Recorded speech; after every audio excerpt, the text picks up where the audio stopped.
surah Al-Fatihah juga disebut dengan surah Asy-Syafi yang memberikan nilai-nilai kemuliaan, kebaikan, pembuka pintu kesehatan bagi orang-orang yang diuji dengan penyakit.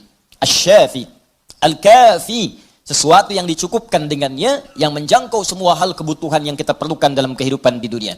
Jadi kalau kita amalkan isinya, semua hal yang baik-baik dalam kehidupan kita di dunia sampai ke akhirat akan dibukakan oleh Allah Subhanahu wa taala. Apa yang Anda butuhkan? Apa yang Anda perlukan? Apakah kemudahan dalam beraktivitas? Apakah kemudahan dalam rezeki? Amalkan isinya, maka kita akan dimudahkan dan diistimewakan oleh Allah Subhanahu wa taala. Demikian dengan nama-nama yang lainnya sampai diberikan nama 14 kurang lebih untuk menunjukkan luasnya jangkauan kemuliaan dan sifat-sifat kebaikan yang dimiliki oleh surah ini. Lalu pertanyaannya, bagaimana kemudian mendapatkan hal yang dimaksudkan tadi? Kalau sakit, cepat sembuhnya. Orang dulu dibacakan sekali Al-Fatihah, dengan izin Allah langsung sembuh. Kalau kita ada kesulitan rezeki, cepat didatangkannya. Orang dulu kemudian mengamalkan surah Al-Fatihah, maka bahkan ada orang yang belum minta, sudah langsung disediakan oleh Allah Subhanahu wa taala. Demikian dengan aspek-aspek yang lainnya. Karena itu penting bagi kita untuk mengetahui isi surah ini, kemudian mengamalkan kandungannya, tidak sekedar membacakannya, tapi tidak mengetahui isinya, tidak paham kemudian kandungannya, sehingga saat kita mengamalkan isinya, kita tidak disertai dengan pemahaman yang baik, dan tidak merasakan bagaimana kemuliaan surah yang dimaksudkan. Yang paling berbahaya, dibaca, ya tiap hari, tapi nggak diamalkan isinya, itu persoalannya. Berbahayanya bukan berbahaya dalam persoalan nggak dapat pahala, bukan. Sayang saja, dibacakan tiap hari, 17 kali, tapi tidak mendapatkan isinya. Kayak orang bekerja, tapi nggak dapat gaji. Kerja tiap hari, tapi akhir bulan nggak gajian gitu. Ya, Allah perintahkan kita untuk membacakannya 17 kali dalam sehari dan menjanjikan pada kita semua jenis kemudahan dan kebaikan dalam hidup. Kita bacakan cuman nggak dapat, itu masalahnya. Nah, persoalannya kenapa orang tidak mendapatinya? Boleh jadi bukan karena tidak membacanya, tapi cara membacanya itulah yang tidak sesuai dengan yang diinginkan oleh Al-Quran dan isi surah itu sendiri. Karena itu coba kita gali bagaimana kemudian surah ini diurutkan ayat-ayatnya dan dijelaskan oleh Allah dengan untayan firman-Nya yang sangat luar biasa. Baik, di pertemuan yang lalu kita telah mulai dengan ayat yang pertama. Begini cara memahaminya. Al-Fatihah. Kalau kita ingin memulai bacaan Al-Quran, maka mulai dengan surah ini. Itu yang khusus. Al-Fatihah. Jika kita ingin mendapatkan semua jenis kebaikan dalam hidup dunia akhirat, maka mulai pahami ayat-ayat berikut ini. Cara memahaminya, 1. Bismillahirrahmanirrahim. Baik, Bismillahirrahmanirrahim. Amalkan bagian ayat yang pertama yang memiliki 5 makna dalam kalimat atau ayat yang telah disebutkan tadi. Huruf ba, kedua ismun, ketiga Allah, keempat ar-Rahman, kelima ar-Rahim. Ba yang memiliki 14 makna. Di antaranya di ayat ini ada makna yang terkait dengan ghayah, tujuan. Ada ilsaq, sesuatu yang lekat sekali, dekat, tak terpisahkan. Kemudian musahabah yang mengawasi kemanapun kita beraktivitas. Kemudian ada istighraq, sesuatu yang luas, menyeluruh, ya, tanpa kecuali. Lalu kita mengatakan bismillah, baknya kita sebutkan, ini artinya jadikan semua aktivitas kita tanpa kecuali, istighraq. Dari bangun tidur sampai tidur lagi, lakukan ghayah, semua lillah karena Allah Subhanahu wa taala. Jadi kalau ingin dibukakan pintu kebaikan oleh Allah, Al-Fatihah, ingin semua dibuka baik, seluruh aktivitas kita, maka niatkan semua yang baik-baik karena Allah. Itu kunci pertamanya. Bangun tidur, niatkan karena Allah. Di begitu Anda bangun, niatkan semua aktivitas karena Allah Subhanahu wa taala. Karena itu saat kita bangun tidur, semua ditujukan karena Allah. Alhamdulillahilladzi ahyana ba'dama amatana wa ilaihin nusyur. Jadi kalimat pertama dengan akhir itu karena Allah. Alhamdulillah, terima kasih ya Allah, saya diberikan kesempatan hidup lagi saat ini. Padahal Engkau bisa wafatkan aku dalam tidur tadi. Dengan izinmu, ya, sesuai dengan ajal darimu, aku diberikan semua kesempatan untuk hidup lagi. Alhamdulillah, semua pujian aku berikan kepadamu. Lillah. Di ujungnya, wa ilaihin nusyur. Maka sekarang aku akan beraktivitas mencari bekal sebagai persiapan pulang kepadamu. Wa ilaihi, untuk Allah Subhanahu wa taala. Makanya kalau Anda mengucapkan doa ini saat bangun tidur, kita sudah berjanji. Semua aktivitas di hari itu kita akan tujukan karena Allah saja. Mencari bekal, bukan karena yang lain.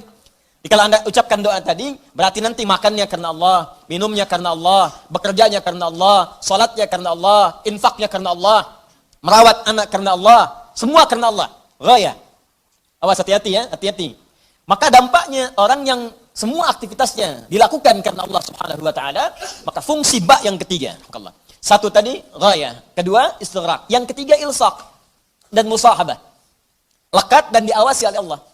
Kalau dulu kita contohkan orang yang meniatkan semua aktivitas karena Allah, Maka yang kedua rumusnya, rasakan seakan-akan aktivitas itu diawasi oleh Allah Subhanahu wa taala dengan pengawasan yang lekat seperti lem yang menempel, yang menyatukan dua sisi.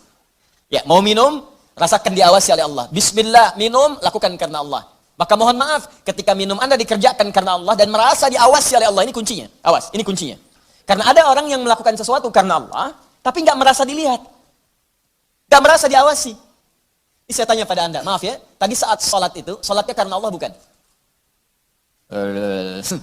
Jawab aja, karena Allah bukan? Nah, karena Allah. Baik, kalau sesuatu dikerjakan karena Allah, maka rumus keduanya, rasakan Allah mengawasi kita. Pertanyaan saya yang kedua, saat Anda sholat tadi, saya sholat, kita sholat, merasa nggak diawasi Allah?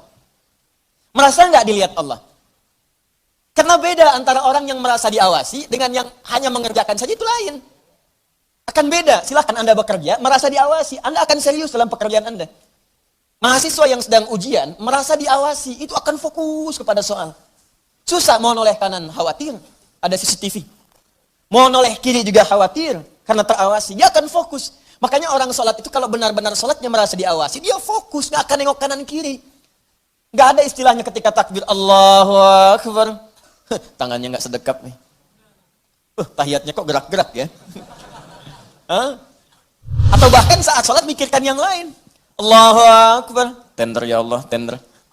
Allahu Akbar. WhatsApp belum dibalas. Allahu Akbar. Status belum diupdate. Jadi kalau kita benar-benar merasakan diawasi Allah, bahkan kita pun akan belajar bagaimana cara membacakan bacaan dalam sholat supaya benar. Karena malu gitu. Malu baca Al-Fatihah, bacaan belum bagus. Dan merasa didengar Allah, kan malu. Anda bicara di depan saya, bicaranya nggak jelas. Anda sendiri sudah nggak enak. Ustadz Adi, saya mau bertanya, silahkan. Kan kalau kedengaran nggak jelas pun, saya dengarnya pun nggak paham, Anda nyampaikan pun nggak enak. Sekarang Anda sholat setiap hari, 5 waktu menghadap Allah, belum tambahan sholat sunnah. Dan Anda sadar bacaan Anda belum bagus. Tapi anehnya merasakan didengar oleh Allah dan diawasi. Apa nggak malu gitu? Coba deh satu kali rasakan hal yang demikian. Jadi kalau kita memang merasa, itu dampaknya lain ke dalam ibadah kita. Nanti rumus terapannya, aktivitas harian kita. Ini minum, ini memang minum ini pekerjaan sederhana. Tiap hari kita minum. Cuman ada beda ketika minum kita itu merasa dilihat Allah. Maka saya katakan di pertemuan lalu, mustahil Anda akan menyentuh minuman yang tidak disukai oleh Allah. Mustahil. Jangankan menyentuh yang dilarang Allah, mau minum pakai tangan kiri pun rasanya nggak enak. Pasti Anda akan pindahkan itu kepada yang lebih baik. Paham sampai sini ya? Ya sama dengan proses begini, mencari nafkah, bekerja, dari di jalan, dari baca, berpakaian. Kalau semua dikerjakan karena Allah, demi Allah saya katakan, mustahil dalam pekerjaan bisa mudah menyentuh yang diharamkan oleh Allah. Gak mungkin. Gak mungkin mau terima proyek yang haram, itu mustahil. Mustahil ikutan tender yang haram, mustahil. Mustahil menjerumuskan diri pada yang tidak disukai oleh Allah. Karena merasa disukai, dilihat Allah. Dan merasa diawasi, jadi mustahil. Dusta itu mustahil. Bohong itu mustahil. Korupsi mustahil. Nyogok gak mungkin. Bukan karena perkara takut orang lihat, karena Allah mengawasi kita. Makanya dulu, sahabat tuh ketika diajarkan seperti itu, bahkan anak-anak kecil, jangankan yang tinggal di kota, di ujung yang paling dalam di padang Sahara, yang sulit ada orang setiap waktu, yang kalau lewat cuman kambing gurun dengan unta, Anda bayangkan. Lewat kambing gurun, unta, kambing gurun, unta, kambing gurun, unta. Tapi perhatikan bagaimana mereka mengamalkan huruf ba dalam Bismillahirrahmanirrahim. Diuji oleh sahabat Umar bin Al-Khattab radhiyallahu ta'ala anhu. Lewat padang pasir, kelihatan anak muda sedang menggembala. Saat menggembala itu, menggembala kambing, ditanya oleh Umar, diuji. Kata Umar, saya mau beli sebagian dari kambingmu itu. Kata orang ini bukan punya saya, punya tuan saya. Punya tuan saya. Kata Umar, tuanmu kan gak ada di sini, ini padang pasir yang luas. Orang yang gak ada, beli aja, bilang, dimakan serigala. Apa kata penggembala ini? Lalu di mana Allah? Idzan fa'ain Allah. Bayangkan penggembala saja di padang pasir yang orang yang nggak ada, yang gampang saja bilang ini dimakan serigala, dapat keuntungan banyak gitu. Ya, luar biasa. Yang dia katakan pertama kali bukan sekedar menolak, nggak mau takut ketahuan sama tuan, takut ketahuan sama pemiliknya, takutnya tidak. Pertama kali jawaban yang keluar, idzan ainallah. Lalu Allah di mana? Allah di mana? Demi Allah saya katakan hakul yakin kalau setiap muslim merasakan dalam dirinya bahwa dia diawasi oleh Allah Subhanahu wa taala, maka lurus, damai, tenang, tentram dan baik semua urusan kehidupan. Enggak ada penipuan dalam perdagangan, enggak ada penipuan dalam hal-hal interaksi kehidupan, tidak ada kecurangan, tidak ada keburukan, semua baik karena merasa dilihat oleh Allah Subhanahu wa taala. Itu baru huruf ba. Baru ba. Coba tiap hari kita baca itu. Satu huruf ini aja. Mohon maaf ya, selama hidup kita udah diamalin belum? Satu huruf ini aja. Ayo suami sama istri. Berapa kali berkata hal-hal yang tidak tepat? Istri terhadap suami. Berapa kali menerangkan sesuatu yang tidak tepat? Anak pada orang tua kepada anak. Walaupun hal-hal yang ringan. Papa mau permen. Nanti papa beliin 1 truk. Kapan truknya datang? Ini huruf ba saja satu gitu. Anda menuntut banyak dari Allah, tapi Allah meminta kita mengamalkan 1 huruf saja, kita nggak maksimal. Coba lihat tuntutan kita setiap hari. Ya Allah lancarkan usahaku, ya Allah luluskan dalam kuliahku, ya Allah mudahkan pernikahanku, ya Allah berkahi hartaku, ya Allah lancarkan pekerjaanku. Banyak yang diminta, sembuhkan aku. Kata Allah, aku berikan semuanya. Amalin 1 aja huruf ba. Ba. Ketika benar mengerjakannya, ismun, bimakna sumuun, bimakna raf'un, terangkat, dimuliakan, ditinggikan. Ketika benar mengamalkannya, maka Allah akan berkenan meninggikan derajat kita, memuliakan kita pada semua aktivitas yang kita kerjakan dalam kehidupan kita. Syaratnya 1, kerjakan semua karena Allah Subhanahu wa taala.